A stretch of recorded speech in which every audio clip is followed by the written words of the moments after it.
Hola, buenos días. Buenos días. Espero que me escuchéis bien. Buenos días. Buenos días. Hola.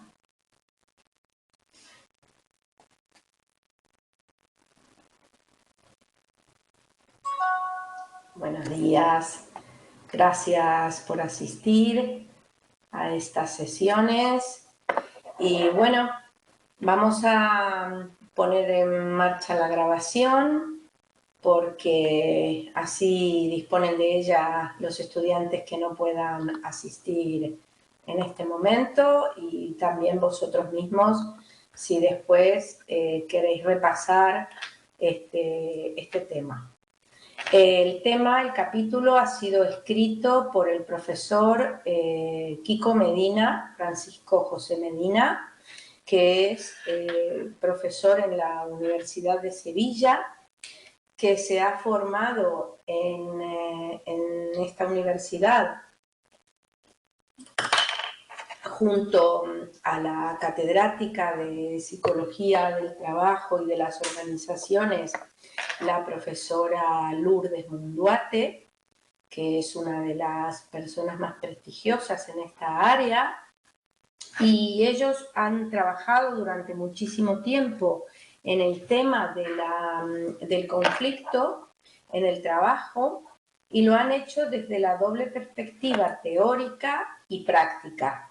Es decir, por un lado han trabajado en los temas teóricos, han escrito los capítulos, han publicado gran cantidad de estudios empíricos, han tenido proyectos nacionales de la convocatoria de I+D+I, pero al mismo tiempo han participado en los grupos de mediación y de negociación que se daban sobre todo en los servicios públicos de la Junta de Andalucía.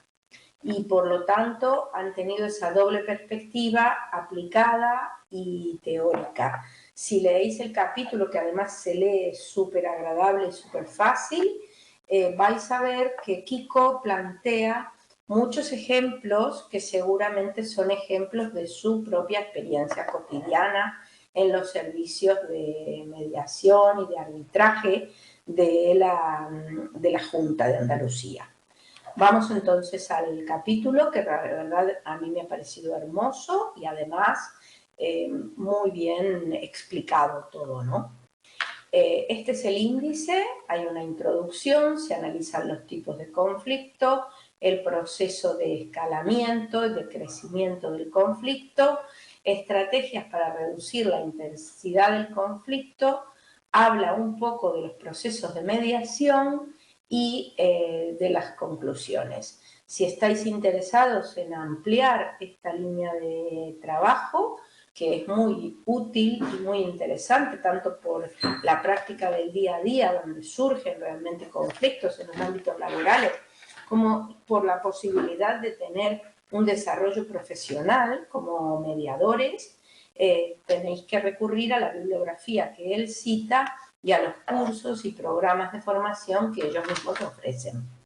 Entonces, vamos a la introducción, que como el resto de los capítulos tiene estos objetivos. Importante, definición del conflicto, distinguir los tipos de conflicto, las fuentes o antecedentes del conflicto, la evolución del conflicto y las transformaciones que el conflicto sufre y las estrategias que podrían ser de utilidad para reducir la intensidad del conflicto.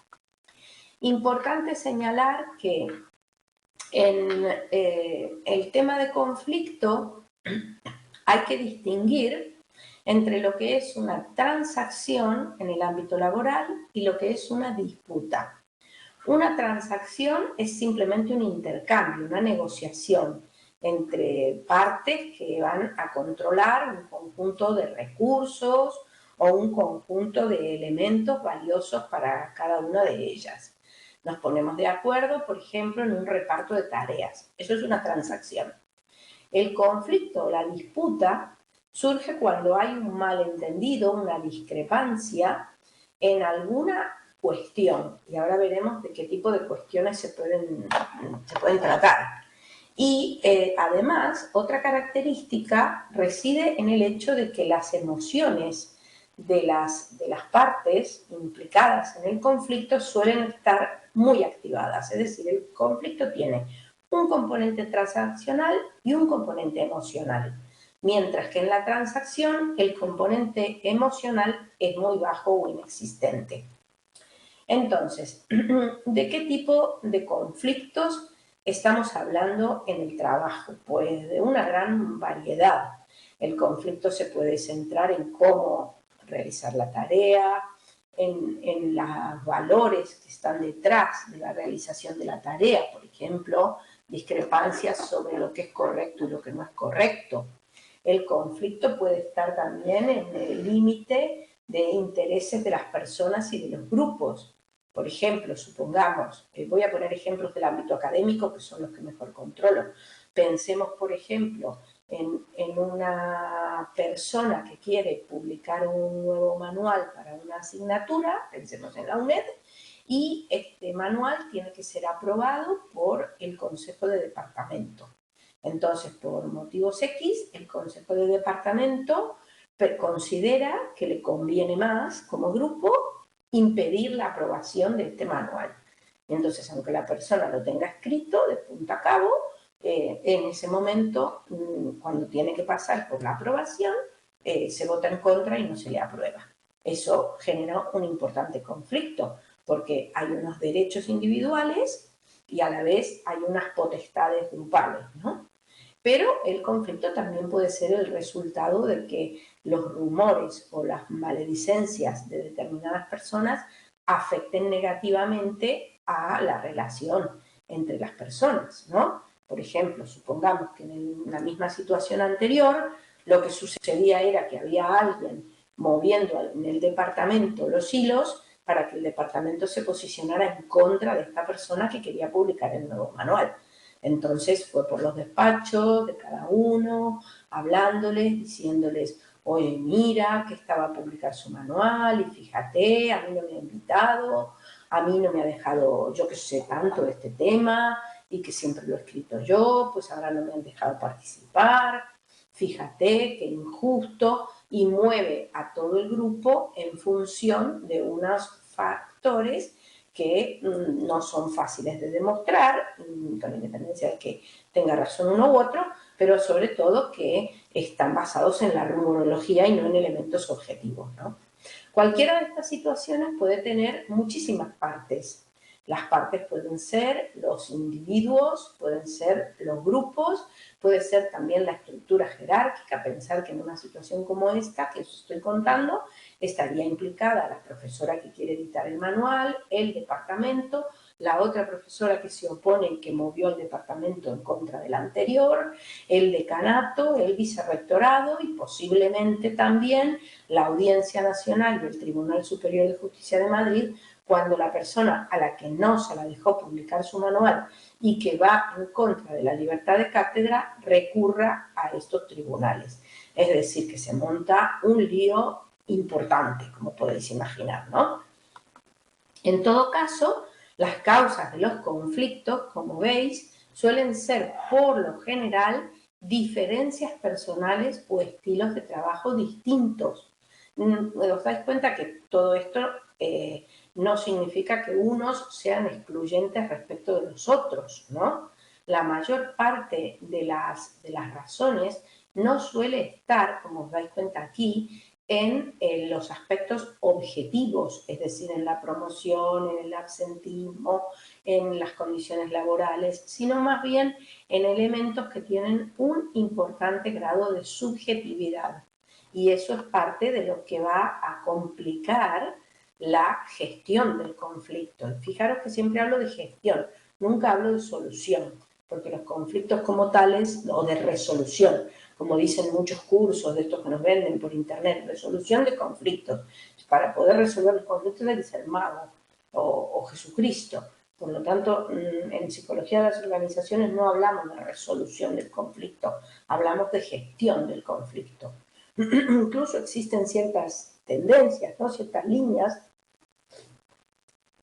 Hay un librito que hace muchos años yo recomendaba del profesor Anastasio Ovejero sobre negociación en las organizaciones, que está hecho desde la perspectiva más radical, diríamos, más ideológicamente de izquierdas, en la cual el conflicto no es en sí mismo malo, ni negativo, ni algo que se pueda evitar, sino que el conflicto es necesario, es parte de las relaciones humanas normales y es un motor del cambio y del progreso. Eso es una perspectiva, ¿eh? Quiero decir, no todo el mundo estaría de acuerdo con ello. En un sentido tradicional, los conflictos se han clasificado, de acuerdo con Jen, en dos grupos, en conflictos de tareas y conflictos de relaciones. ¿En qué consiste el conflicto de tareas? El conflicto de tareas consiste en un desacuerdo sobre el contenido, sobre la forma de realizar, sobre la manera de gestionar el trabajo. El conflicto de tareas no necesariamente tiene que tener un componente afectivo negativo importante. En cambio, el conflicto de relaciones sí. El conflicto de relaciones es una discrepancia que surge entre las personas debido a problemas que no necesariamente están relacionados con el trabajo, aunque el detonante puede ser un conflicto de tareas. Es decir, el problema del conflicto de tareas y de la ideología que se maneja sobre todo en los ámbitos más anglosajones de que el conflicto de tareas puede ser positivo es la fuerte tendencia del conflicto de tareas a transformarse en un conflicto de relaciones. Si lo miramos desde la perspectiva más objetiva, el conflicto por la autorización de la publicación del manual podría ser un mero conflicto de tareas. Es decir, la profesora A propone la realización de un manual, no invita a la profesora B, que supuestamente es una experta en este tema, y basándose en su derecho de libertad de cátedra decide que los capítulos de la profesora B los va a escribir mejor ella.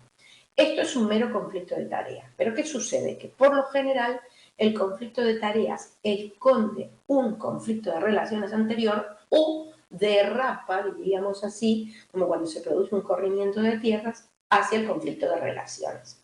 Y bueno, puede llegar a la muerte. Imaginaros una situación en la que la gente se exacerbara muchísimo y terminara agrediendo o dañando incluso físicamente al otro, ¿no? Es decir, la enemistad personal, la hostilidad y, por supuesto, todos los otros aspectos negativos relacionados con un mal clima laboral, nosotros ya los hemos estudiado en otros capítulos y en otras asignaturas. El conflicto también puede ser un conflicto de estatus. ¿Cuándo se produce el conflicto de estatus? Cuando una persona o un grupo de personas están menospreciando o socavando la legitimidad del poder o de la autoridad de una determinada persona. En general suele implicar a una autoridad y a un grupo de subordinados o contrapartes, pero no necesariamente tiene que ser así. A lo mejor puede ser simplemente una cuestión que afecte al estatus que ganó una determinada persona. Imaginaros, por ejemplo, vamos a volver al ejemplo del manual anterior.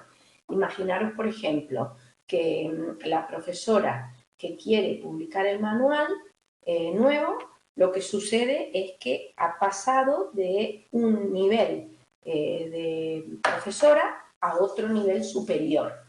Por ejemplo, pensemos que en un determinado momento era un laboral, era una contratada doctora y ahora ha ganado la titularidad.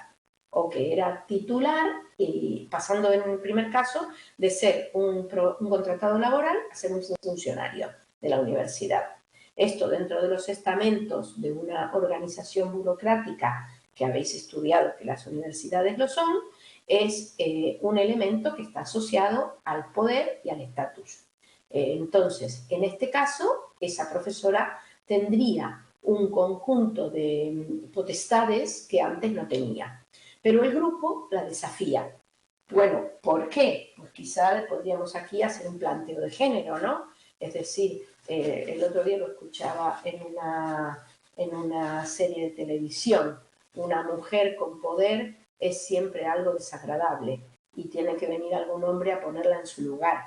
Pensemos en este caso que todos los titulares o los catedráticos son varones y esta mujer ha conseguido ser ella catedrática, ¿no? En este caso, los otros, que además de ser menos, ven aumentado su número, lo ven aumentado por una mujer y eso puede ser fuertemente amenazante.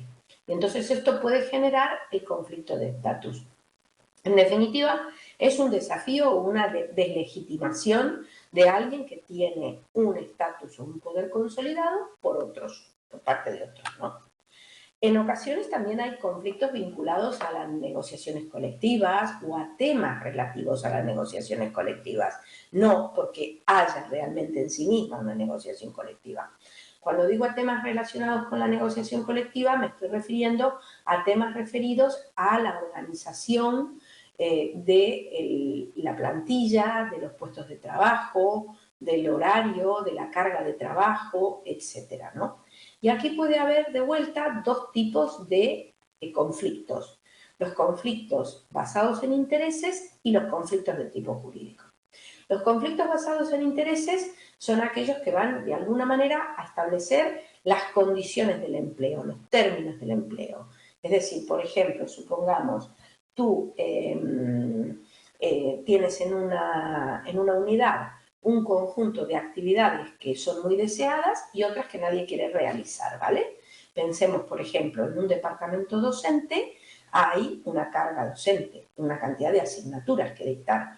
Hay asignaturas que son muy apreciadas por los motivos X que sean, son asignaturas bien vistas, tienen muchos estudiantes, la gente está muy a gusto con los temas, no sé, piensa que puede vender muchos libros, o en una universidad presencial se dictan en una sede que está cerca del centro de Madrid, mientras que otras se dictan en la periferia y hay que desplazarse, múltiples razones. Y entonces, ¿cuáles serían los conflictos basados en intereses? Pues los criterios sobre los cuales las personas tienen la potestad de elegir entre esas tareas, elegir o que se les asignen, ¿vale? Entonces eso evidentemente habrá que negociarlo y habrá que establecer unos criterios. No se podrá hacer por simple amiguismo. Le doy lo mejor a mi amigo y lo peor a mis enemigos.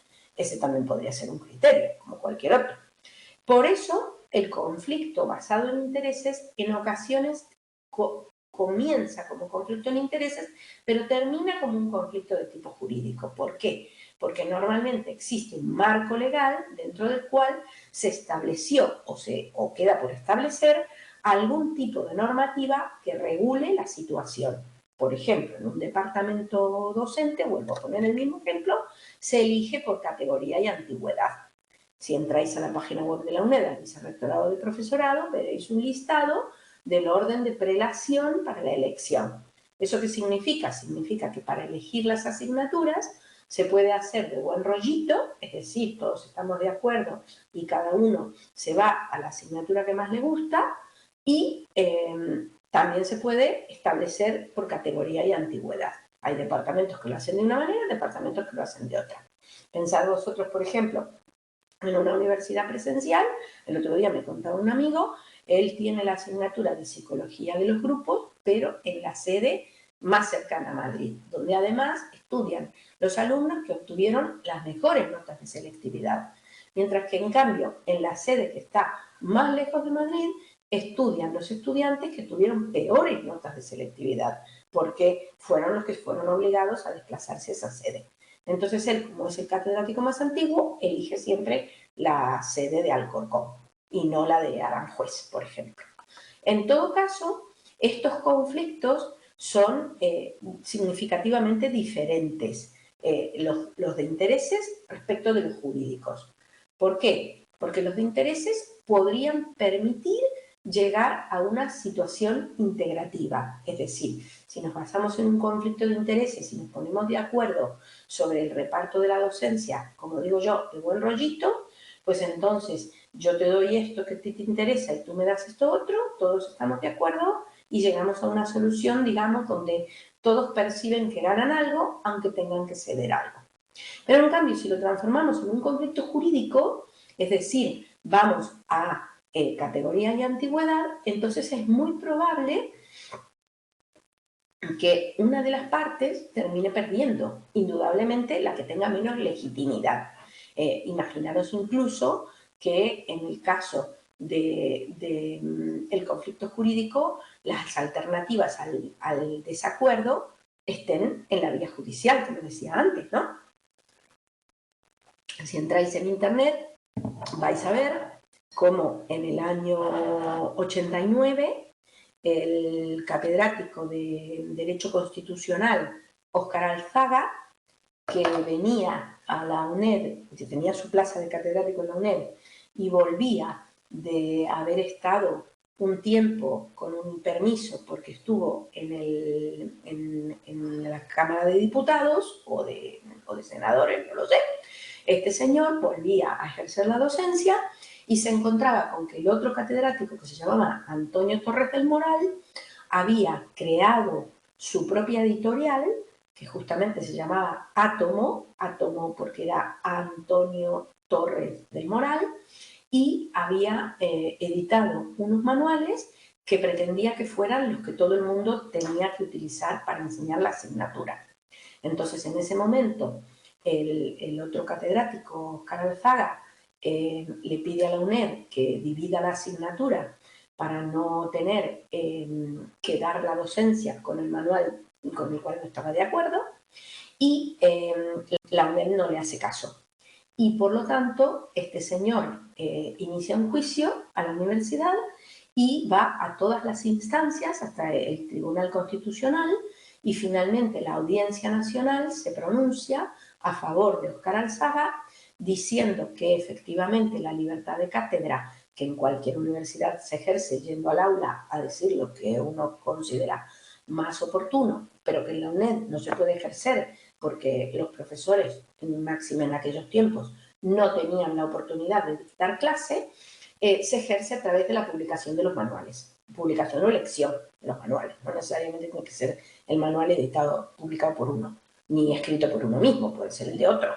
Entonces, dictamina que este señor tiene razón y obliga a la universidad a dividir la asignatura en cuotas docentes, cosa que hoy todavía sigue existiendo. Torres del Moral se jubiló y Óscar Alzaga también, pero si entráis a mirar la asignatura de Derecho Constitucional, sigue dividida en dos cuotas docentes. Una es la de unos profesores, que son 5 personas, que son los seguidores, diríamos, de Torres del Moral, y el otro es el de otra profesora, que era la seguidora de Óscar Alzaga.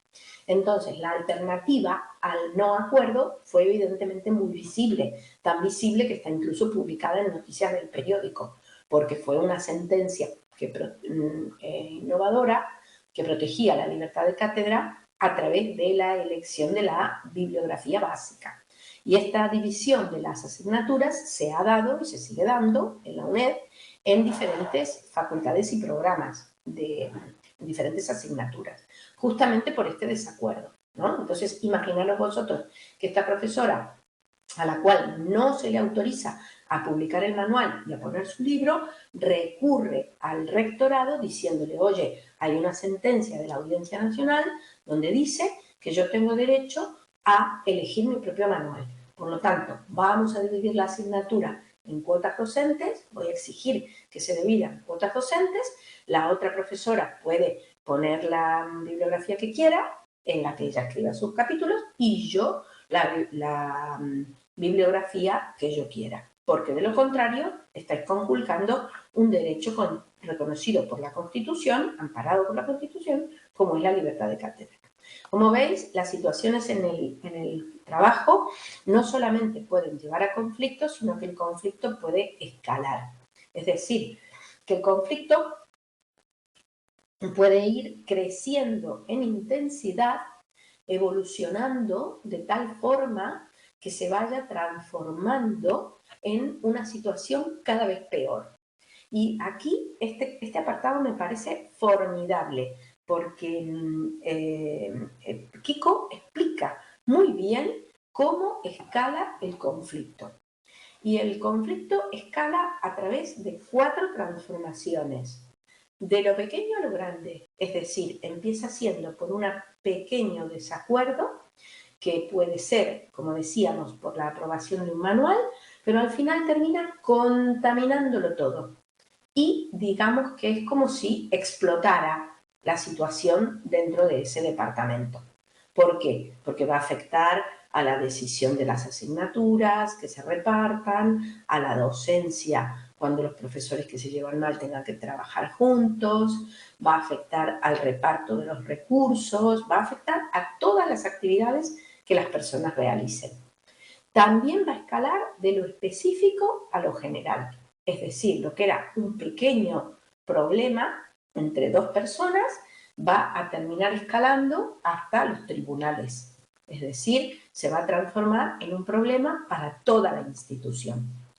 De lo suave a lo fuerte. ¿Por qué? Porque pensad vosotros que, por ejemplo, en el medio de ese conflicto, y esto produce un tremendo escalamiento, una de las profesoras que está implicada de parte de quien reclama que a ella no la dejaron escribir, pone una denuncia por acoso. Una falsa denuncia, claro, porque nadie la ha acosado, pero bueno, ella utilizando el criterio de que se la ha excluido de la participación en una actividad para la cual estaba cualificada, pone una denuncia por acoso. Entonces, desencadena todo un mecanismo de presión psicológica sobre la que quería publicar el manual, utilizando de manera espuria, digamos, o indebida, un recurso legítimo, que es el de un trabajador cuando realmente está en una situación de acoso. Al final, el expediente no prospera. ¿Por qué? Porque el Servicio de Prevención y Resolución de Conflictos evalúa la situación y dice, no, esto es un conflicto, no es una situación de acoso, es un conflicto laboral. Aquí no hay acoso ninguno, no hay indicadores de acoso, pero de cualquier manera contaminó toda la situación. Y a partir de entonces, esas 2 personas ya nunca más van a volver a poder trabajar juntas. ¿Por qué? Porque se ha generado una espiral de acusaciones, amenazas, agresión, agresión no directa, no física, pero agresión de todas maneras, que es irreversible. Y esto es lo que hace, lo que lleva a que la cuestión se termine transformando en un conflicto intratable. Y además los cambios en las motivaciones de las partes. ¿Por qué? Porque mientras unas personas pudieron en un determinado momento tomar una decisión con un objetivo que era un objetivo legítimo,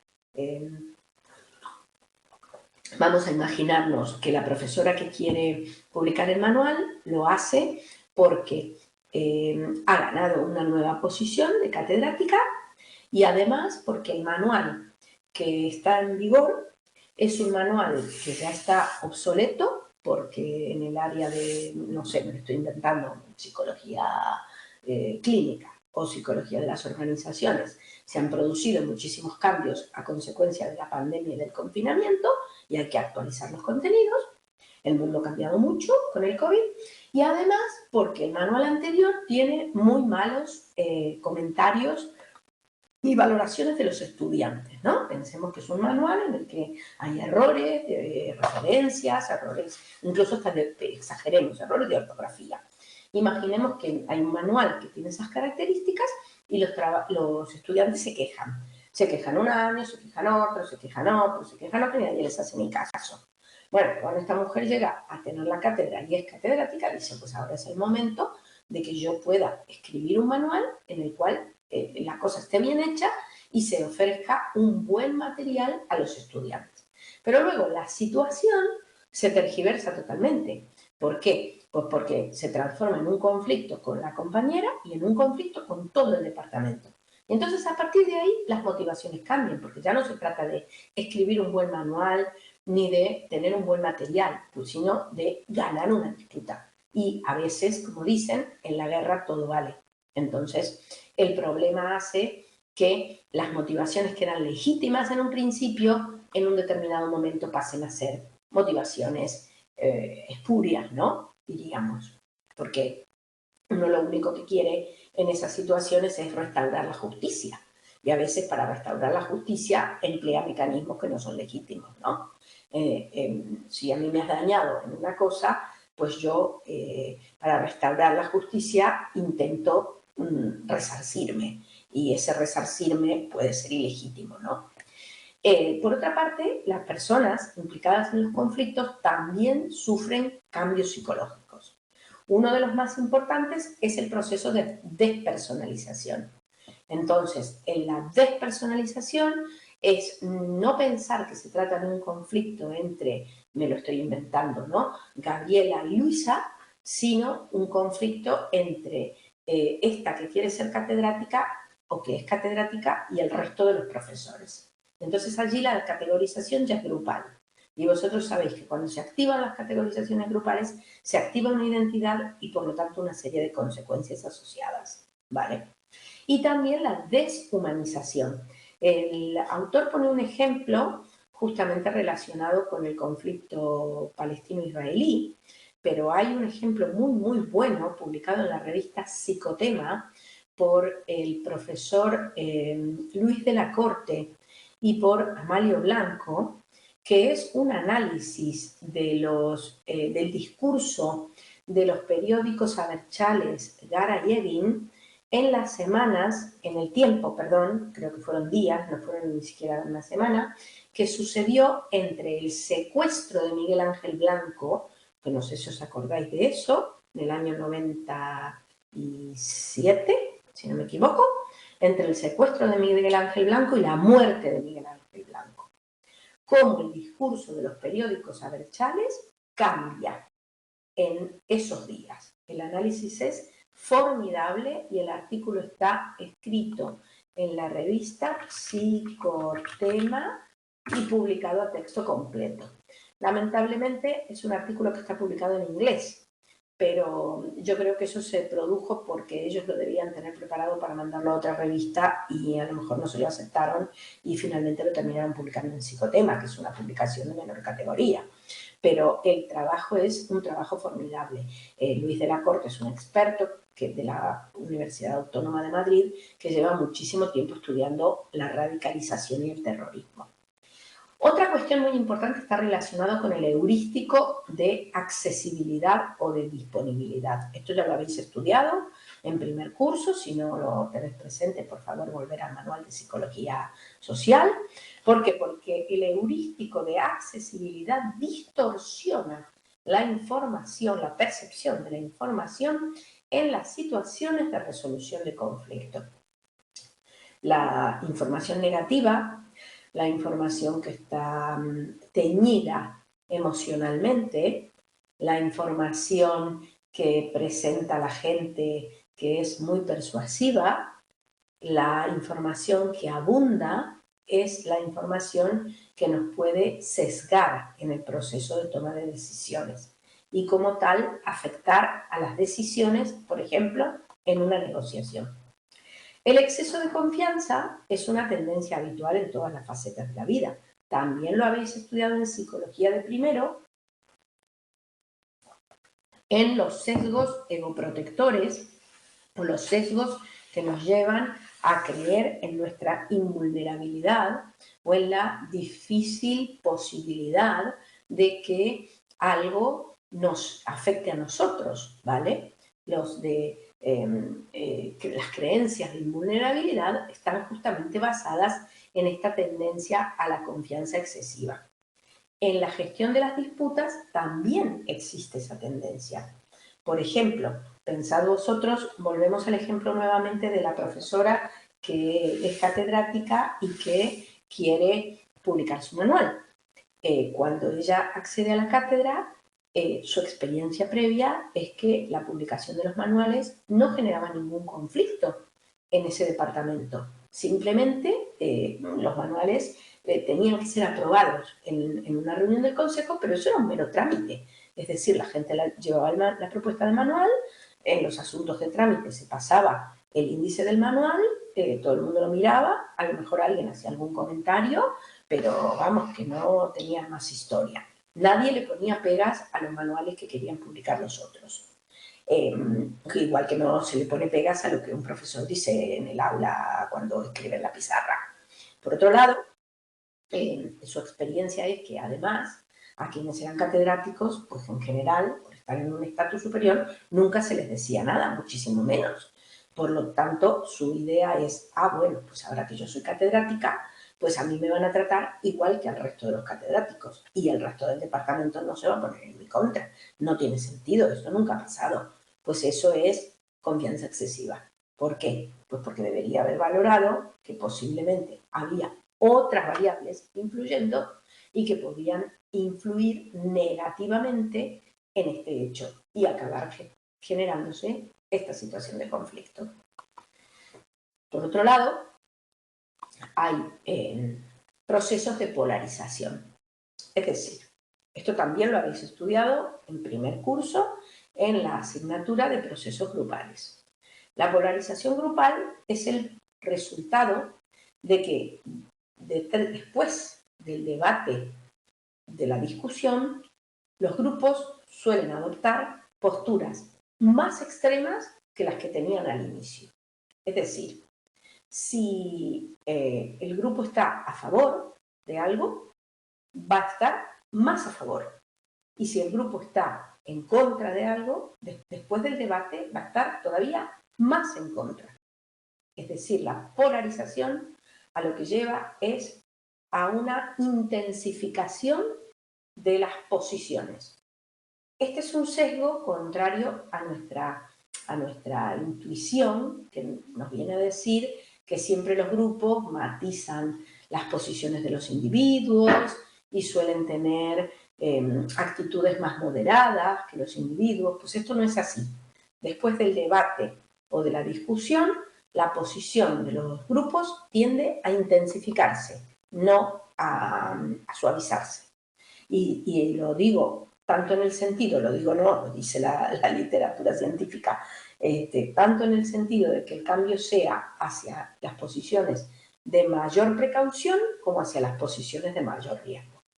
En todo caso, en el ejemplo que estábamos planteando antes, pensad vosotros que antes de votar en contra del manual había ciertas dudas, es decir, las personas no entendían muy bien qué era lo que sucedía en este caso y qué era lo que estaba en cuestión. Pero se llega a una reunión en la cual en la reunión las personas exponen sus posiciones y sobre todo esta persona que está reclamando participar en el manual porque tiene una trayectoria que avala su expertise y quiere escribir en el manual que gestiona la otra o que edita la otra, reclama una cuota, pues esta persona es capaz de expresarlo con mucha vehemencia.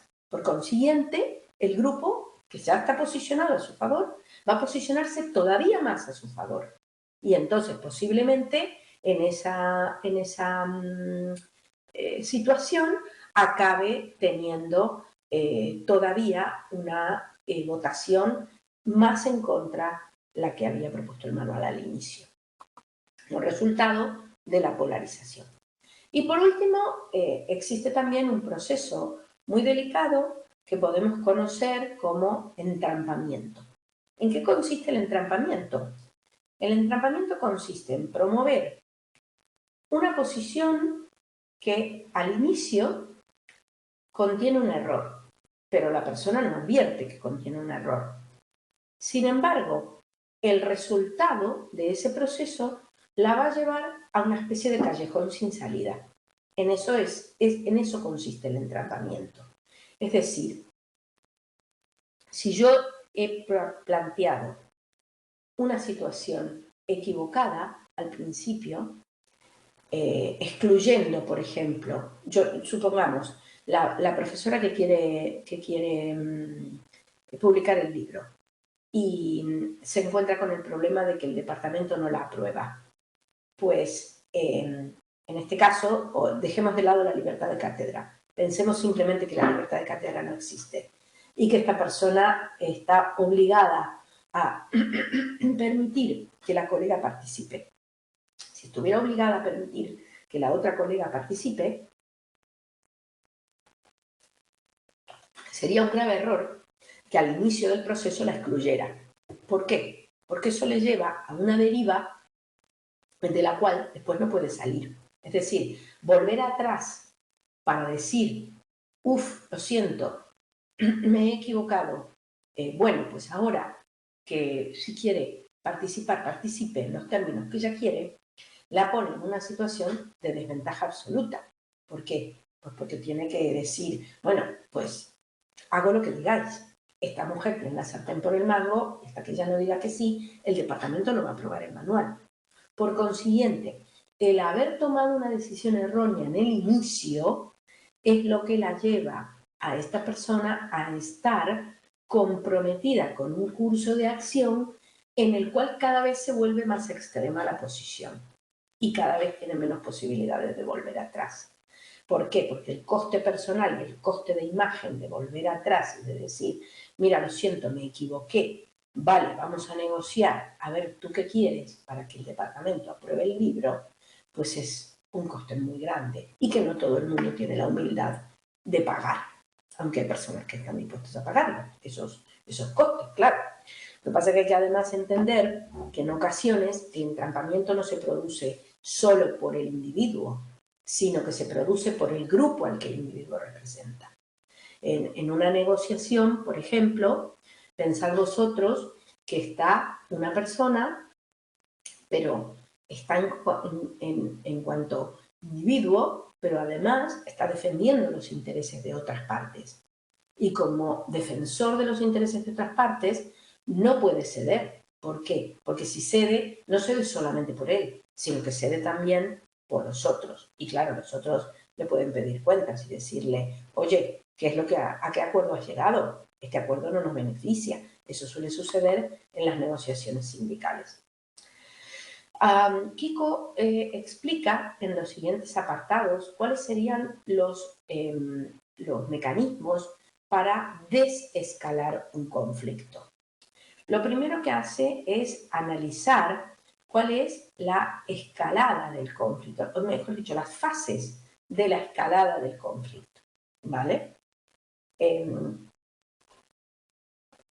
Como os decía antes, todo puede comenzar por un desacuerdo accidental. Alguien decide escribir un manual, volvamos al ejemplo en el que ya hemos estado trabajando, escribir un manual en el que no participa una persona que siempre ha escrito unos temas que considera que son de los que más sabe y se enfrenta al problema de que necesita la aprobación del departamento y el departamento le dice que no, o de momento no le dice nada, pide la aprobación del departamento. Se produce un debate, una polémica, una reunión en la cual se discuten las cosas y la decisión, en vez de ser más suavizada y más hacia el consenso, es una decisión polarizada. El grupo aprueba por mayoría el no permitir la publicación del manual. ¿Vale? Al mismo tiempo, hay agresividad, es decir, se dicen insultos en los debates, se dicen mentiras, se ataca a esta persona que quiere publicar el manual, se produce una coalición de esta profesora con otros que tradicionalmente no han sido sus amigos, pero que en esta ocasión le vienen fantásticos para unirse en un grupo de víctimas de la exclusión, por decir así. Se producen atrocidades morales, es decir, se difama a esta profesora diciendo que ha mentido, que no ha invitado a los demás a participar, que ha querido hacer todo ella, que les ha excluido abiertamente, aunque no es verdad. Aunque la profesora al principio invitó a participar a todos, pero estableció un cronograma dentro del cual podían participar. Cronograma, quiero decir, un índice, ¿no? No vais a escribir lo que os dé la gana, sino que vais a escribir lo que yo os ofrezco, porque por algo la que edito soy yo, ¿vale? Esto lleva lleva a una pérdida de reputación. ¿Por qué? Porque esta persona que supuestamente ha ganado una cátedra en un área en la cual tiene una gran experiencia por sus publicaciones, sus años de docencia y su expertise en el tema, es puesta en tela de juicio por el resto. Hay un conjunto de estrategias para ganar y de amenazas que se vierten sobre esta persona. Se la llama para decirle directa o indirectamente, oye, esto que estás haciendo está muy mal, vas a poner en peligro a todo el departamento, fíjate que es muy malo ir a los tribunales, porque si vas a los tribunales vas a perder dinero y tiempo y vas a acabar envenenándote la vida, y lo mejor es que cedas y que todo el mundo viva feliz. Y pensemos que además hay un potencial acoso destructivo, es decir, se le quita otras prerrogativas que a lo mejor tenía, se le dice, oye, mira, estás teniendo un despacho individual, tú no tienes derecho a tener un despacho individual, tienes que tener un despacho compartido, porque no hay suficientes despachos, ¿vale? Y la escalada del conflicto sigue y sigue y sigue. En este momento hay diferentes procesos que pueden intentar intervenir activamente. ¿Para qué? Para mejorar la situación. Como os dais cuenta, la diferencia entre la negociación, la conciliación y la mediación es que hasta aquí todo esto no es obligatorio para las partes, pero a partir de aquí, que la cuestión ya se va agravando por momentos, digamos así, se empieza a hablar de arbitraje, que supone una decisión externa, pero obligatoria para las partes, de obligado cumplimiento para las partes, cosa que no pasa en la mediación, o una intervención externa a través de los juzgados. Es decir, que este proceso de escalamiento va a ilustrar cómo los mecanismos de resolución, que son las que están en la parte izquierda de la figura, pueden ser útiles en determinados momentos, pero no en todos los momentos. Es decir, no tiene sentido, por ejemplo, someter a arbitraje un conflicto que no está escalado, ¿vale? Por otro lado, hay que tener presente que hay un conjunto de comportamientos que pueden ser efectivos para reducir la intensidad del conflicto. Y aquí hay que volver al modelo dual, que es el modelo que, lo voy a representar mejor aquí, analiza la combinación entre las 4 posibles situaciones que serían las de interés por los bienes, por las demandas y preocupaciones propias y por las de la otra parte. Entonces, en estas dimensiones vamos a encontrar diferentes tipos de conductas. Conductas de evitación, evitar el conflicto, conductas de servilismo, claudicar ante lo que los demás me imponen, conductas de dominación, destruir al enemigo, conductas de intentar solucionar el problema y, lo mejor de todo, conductas de compromiso. Las conductas de compromiso serían aquellas que tienden a la consecución de acuerdos satisfactorios para ambas partes. Todo el mundo va a ceder algo, pero va a alcanzar un cierto interés medio que no es el máximo de lo que podría alcanzar a través de la dominación, pero tampoco es el mínimo o la nada, que sería lo que perdería a través de la acomodación, ¿vale? La gestión basada en los intereses consiste en intentar, a través de una especie de cadena, diríamos, de resolver o desescalar el conflicto mediante el centrarse en lo que las personas demandan y cuáles son sus objetivos. Reconciliar intereses es mejor que basarse en quién tiene más derechos, y a su vez es mejor en determinar quién es el que tiene más poder. Reconciliar intereses, ¿en qué consiste? Pues en preguntar a los demás qué es lo que tú quieres, qué es lo que el otro quiere, intentar llegar a un acuerdo en el que ambos pierdan algo, pero ambos ganen algo. Esa sería la mejor situación. Si eso no funciona, la siguiente situación es ir a ver quién tiene más derechos.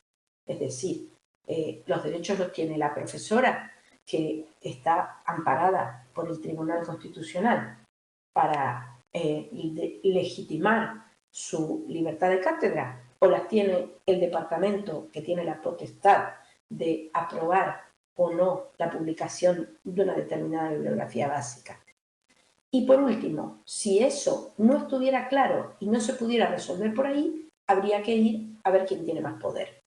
¿Quién tiene más poder? Es decir, quién es el que tiene la capacidad de presionar a través de una conducta de dominación al otro para conseguir lo que desea. Probablemente sea el departamento el que tenga más poder. ¿Por qué? Pues porque hay catedráticos más antiguos que esta mujer, que acaba de sacar la cátedra y está en una posición de alto estatus, pero en ese grupo de alto estatus es la más nueva. Y por otro lado, porque el grupo le puede hacer la vida imposible. Entonces, eso es un poder fáctico que no hay que despreciar, ¿vale? El grit, que es una táctica sugerida por Osgood hace mucho tiempo, es una especie de estrategia, se analiza en profundidad al final del capítulo, y es una estrategia basada en hacer concesiones públicas al adversario que van a obligar al otro a realizar concesiones.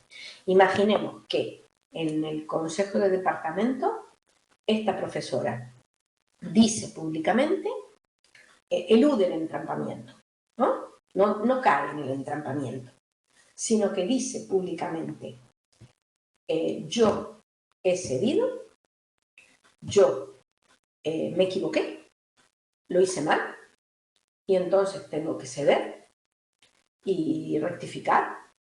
Y ahora propongo que esta profesora que reclama unos capítulos que no ha podido escribir, pues los escriba, ella elige cuáles, los que ya reclamaba, y los incorpora al manual que vamos a editar, que voy a editar, ¿vale? Eso significaría que, como además lo ha hecho públicamente, va a desescalar el conflicto, va a reducir la tensión. Y la otra profesora va a decir, bueno, pues estupendo, entonces yo voy a intentar escribir estos capítulos, tenerlos a tiempo para que el manual se pueda publicar, ¿vale? Esa sería la situación ideal. Ahora bien, puede suceder que en realidad lo que la profesora que reclamaba esos capítulos quería no era eso. ¿Por qué? Porque no nos olvidemos que muchas veces las personas tienen agendas ocultas en el conflicto. Supongamos que ella no era eso lo que quería. Lo único que quería era boicotear la publicación. No quería que saliera al ámbito público un manual con estas características. Por consiguiente, ¿qué es lo que hace? Dice, no, pero a mí esto ahora no me basta. Y entonces vuelve a escalar el conflicto. Dice, claro, es que, fijaros, esto es injusto, porque es verdad, yo sí puedo publicar mis capítulos, pero ¿qué hay del resto? El resto no está participando. Por lo tanto, esta situación es inadecuada y vuelve a escalar el conflicto añadiendo una nueva cuestión que no estaba sobre el tapete al debate anterior. Y entonces el conflicto vuelve a quedar atascado. Los procesos de mediación, como Kiko explica muy detenidamente, consisten en un trabajo de las partes para elaborar una solución a la disputa que hay en un determinado evento. En este caso, consiste en una mediación que ambas partes aceptan y en las que ambas partes se comprometen a trabajar. Es distinto del arbitraje y de la vía judicial. ¿Por qué? Porque la vía judicial es totalmente externa. Es el juez el que en base a la legislación aplica unas características objetivas a una situación basándose en elementos objetivos. Y el arbitraje consiste en un tercero que toma una decisión, pero esa decisión es vinculante para las partes, es decir, es de obligado cumplimiento. Muchas veces seguramente cuando entráis a los comercios o a los sitios que brindan servicios, hay un cartel que pone: esta empresa se somete al arbitraje del Tribunal de Arbitraje de Madrid en cuestiones de consumo. ¿Por qué? Porque muchas veces existen litigios sobre la calidad de los servicios que una organización presta. Y en este caso, lo que hace el árbitro en situaciones de consumo es analizar los elementos objetivos y a partir de allí establecer quién es el que tiene la razón, ¿no? Si el cliente que se queja o la empresa, porque considera que prestó adecuadamente el servicio. El arbitraje de consumo es algo muy desarrollado en España.